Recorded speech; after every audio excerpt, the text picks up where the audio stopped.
Welcome back to Start Here, the very special mini-series within Sugar Mama's Fire Play, where I answer your real-life money questions with practical, empowering steps to help you get started and have financial security and confidence in your life. Now, today's question comes from a lady named Pamela, who wrote, "Hi, Canna. I've been a stay-at-home mother for most of my life, but now I'm working part-time at my local public school. So I only have $77,000 in super. It's better than nothing, but I know that I need more money in my super if I'm going to be able to retire in 3 years' time at age 65. All of my money, except for $80,000 in savings, is tied up in my home, which is worth $3 million and no mortgage. So I'm considering downsizing to help free up some of this money in order to help cover my retirement needs. So, my question to you is, what do I need to think about and know to help make this money last as long as possible for retirement?" Okay, first of all, Pamela, thank you so much for your message. This is such an important and a really common question. So many Australians nearing retirement are in such a similar position. They're asset rich, great home, no mortgage, but they don't actually have the cash flow in order to be able to support their retirement and support their retirement in the way that they want. So, in today's episode, to start here, I want to talk you through this thing called the Downsizer Contribution and how the rules work so that you can have a much clearer understanding as to how this may help you. Also, the practical and financial steps to take before you make any major decision, and also how much to estimate or how to estimate what you need in order to be able to free up and make this money last as possible. And of course, with all of my episodes, everything is general in nature. This is really for educational purposes and also to help give you that clarity to help you get started. So please always bear that in mind. This is definitely not strategic advice or personal advice. All right, let us begin because this is a really important episode.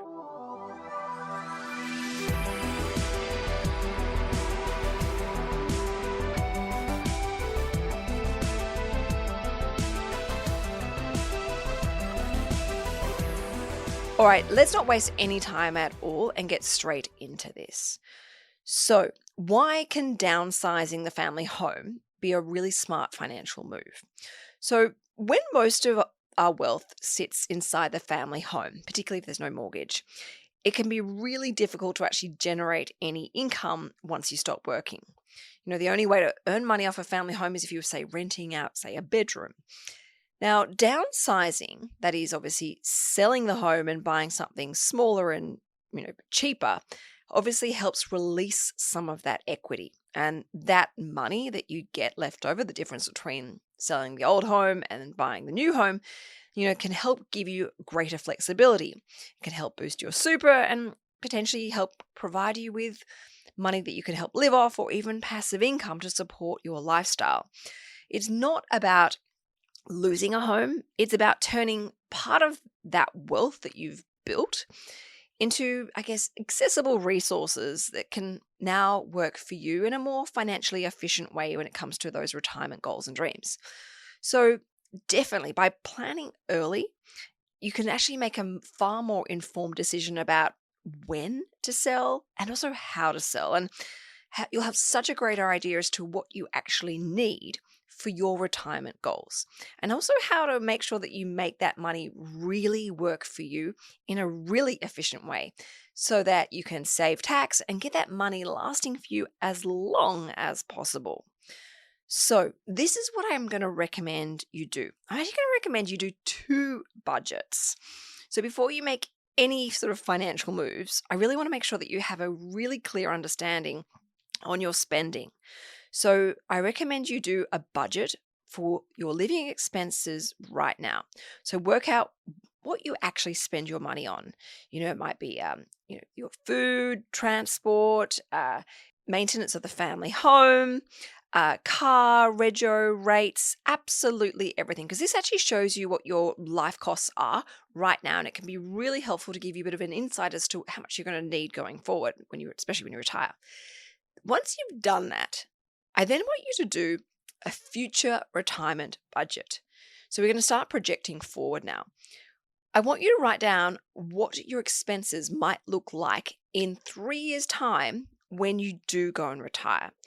And the reason why I want you to do this is because you have even more clarity as to any shifts, either up or down, with your income and how you actually need, so we can plan and prepare around that. So, for example, you might think, well, look, my family home at the moment, it's got a swimming pool and a really big garden. It's very expensive to maintain. If I downsize, I'll probably buy a townhouse or an apartment. I won't have those expenses anymore. But also on the flip side, you might think, well, when I retire, I want to go traveling and see the world. And, that might involve, say, 2 international holidays a year and, say, 2 domestic holidays a year. So you need to factor this in your future retirement budget. And also take into consideration healthcare. As much as we want to think that we're going to be fit, strong, and healthy throughout our lives, the reality is we may need to go and see a specialist. We may need particular types of medication.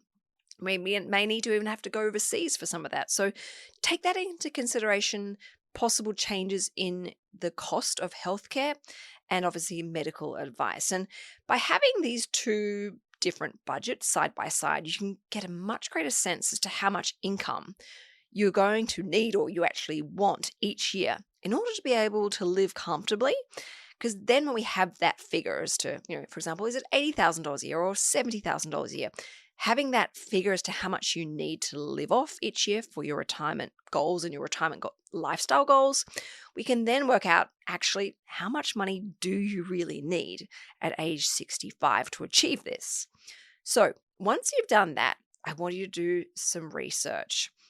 Okay, before you even think about listing a property, I want you to do some important groundwork and really understand your numbers with confidence and certainty. So the first thing I would be doing is getting some appraisals. Speak to at least 3, if not 5, local real estate agents to get a realistic market valuation of your family home.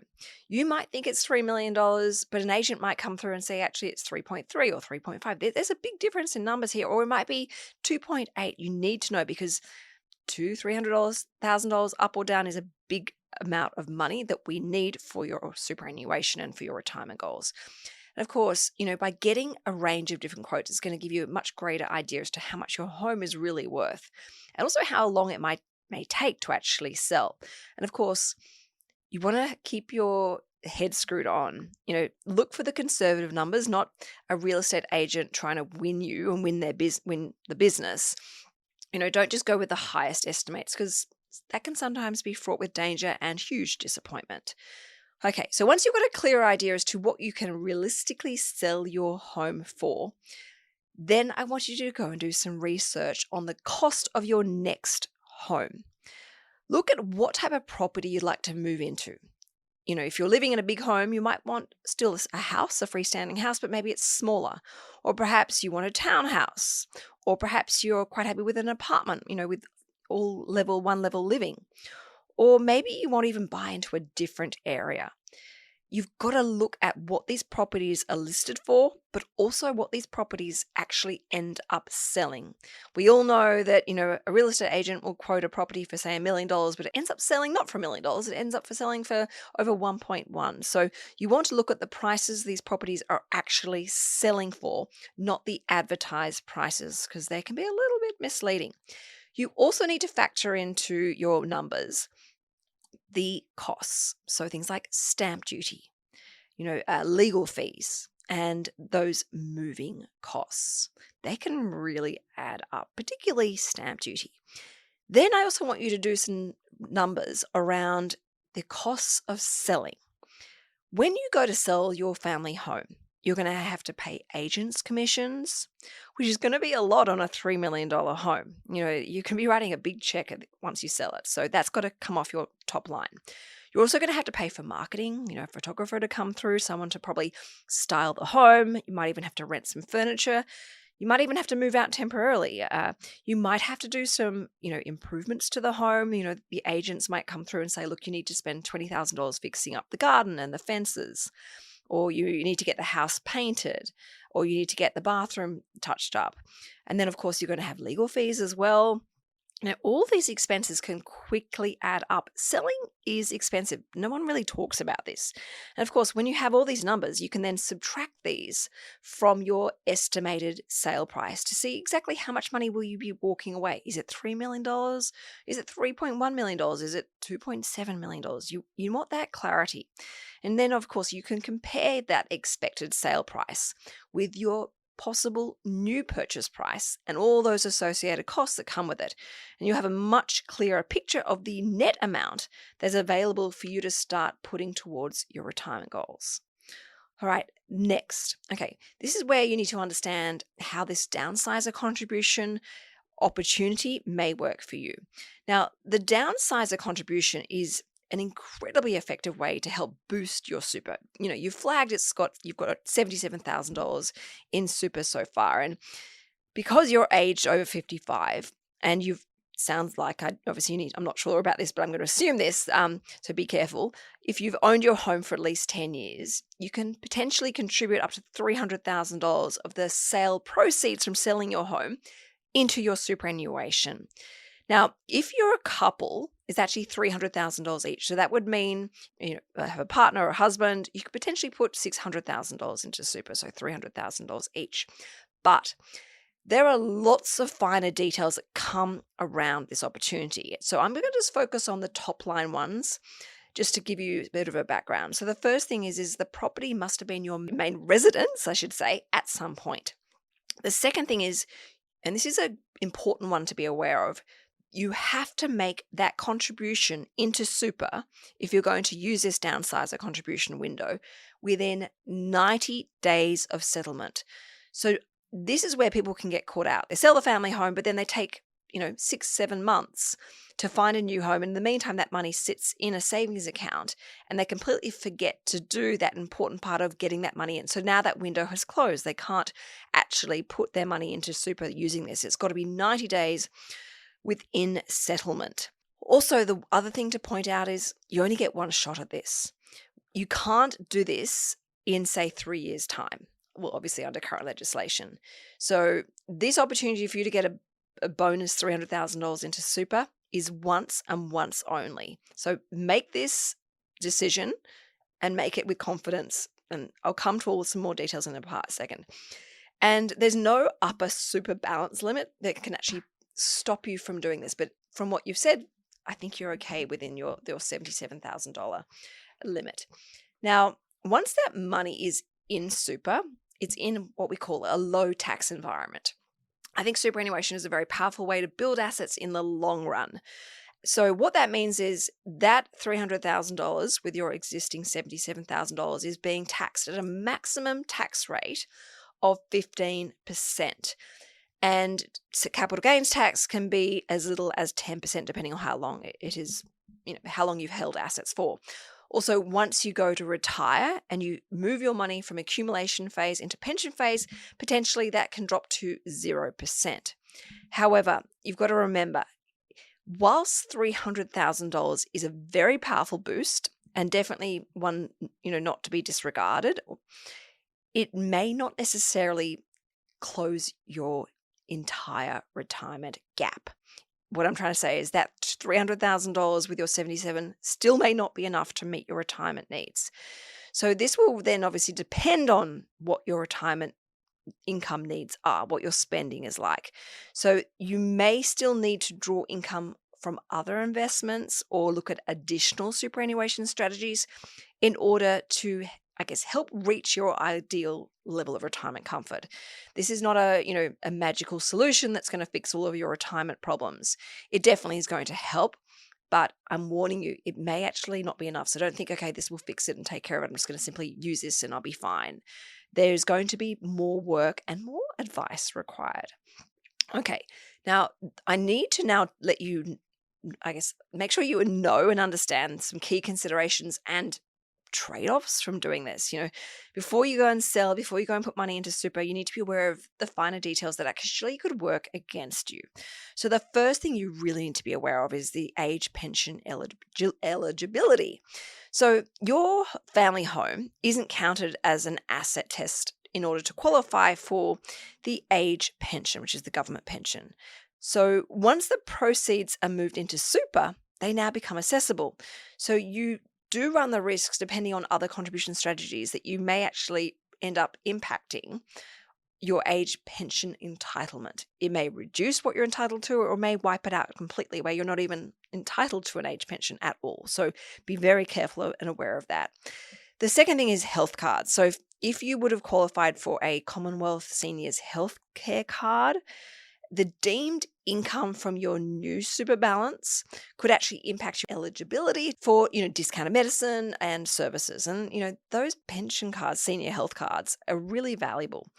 The other thing is capital gains tax. If your home has always been your main residence, it's likely it's exempt from CGT, so you don't need to worry. But if there's any stage where your family home was rented out, you may be up for some capital gains tax. So please check with your accountant. And then obviously you need to think about the timing of your contribution. You only get one downsizer contribution in your retirement. So make sure you strategically work it out and you're comfortable with that money being in super, even though you're only sort of 3 years away from retiring. And it's really important. All right, the next thing is to think about is how to plan to allocate the proceeds, all of the proceeds.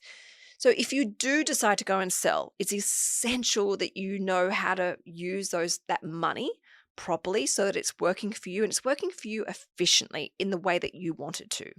So a really smart approach to consider would be, obviously, as we've said, topping up your super, using this, downsizer rule to boost your balance and help set yourself up for retirement.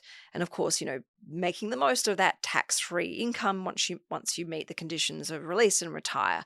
And I should really remind everyone, when you have no tax from your allocated pension, the impact of this from a longevity point of view is really powerful because you're not having to pay as much tax or any tax, so therefore the funds will last a lot longer. This is why I say super is sexy. The other thing to really think about is making sure you've got enough cash set aside.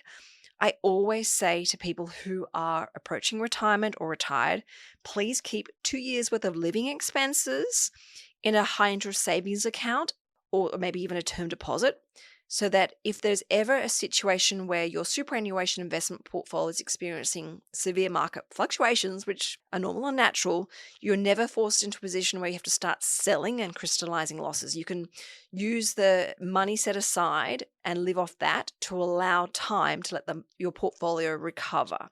And obviously you'll also make the most of, reinvesting dividends at a lower share price.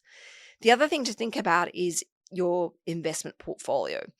I don't know if you have any investments, but if there's going to be a significant amount of money left over after downsizing, putting money into super, you may want to look at topping up some investment portfolios or starting an investment portfolio, obviously under the strategic guidance of a financial planner, because you might have your super, you might have some savings, and then you also might want to have, say, an investment portfolio, such as, dividend paying shares with, franked dividends. It can be really effective, like through a listed investment company or ETFs.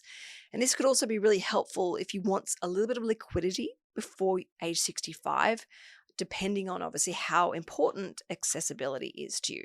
Then you've got to start building your advice team. Finally, like Pamela, you're at a point, a crossroad in your life where it is now time to bring in professional support. You need a qualified licensed financial planner because they're going to help you model your retirement cash flow and actually estimate how long this money could potentially last.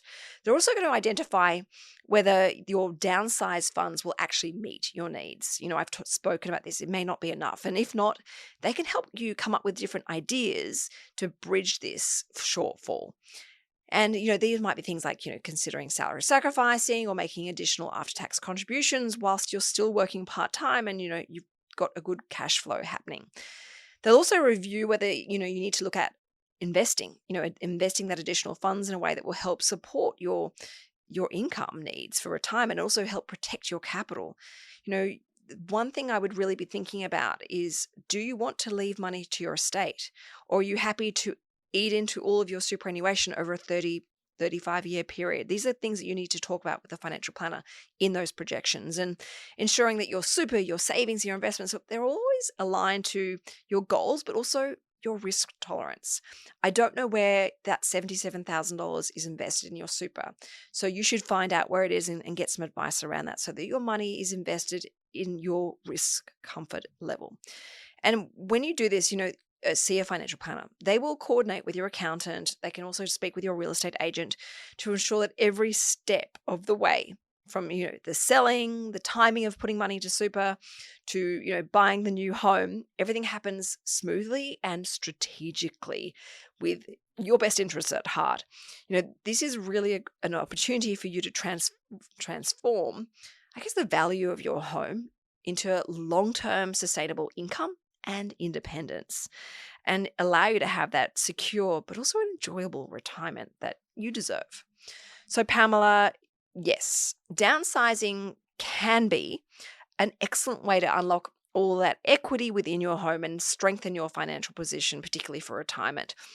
And, using this downsizer contribution rule or opportunity is very, very valuable. And this is definitely not an automatic solution. The real success comes from planning, mindfully, intentionally, and proactively planning, knowing all your numbers, knowing exactly what you want per annum to live off, how much you want to leave in your estate, all the things that you might need and want during retirement, and getting that professional guidance and putting every dollar to work really for you intentionally. So thank you so much for such a thoughtful question that I know so many people will value hearing about.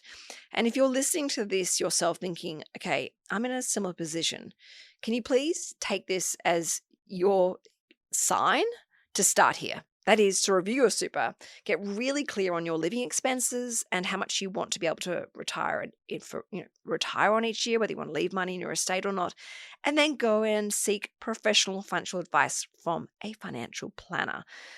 And if you need a recommendation, just send me a DM on Instagram and I can give you a couple of contacts of people that I know are really good at that job.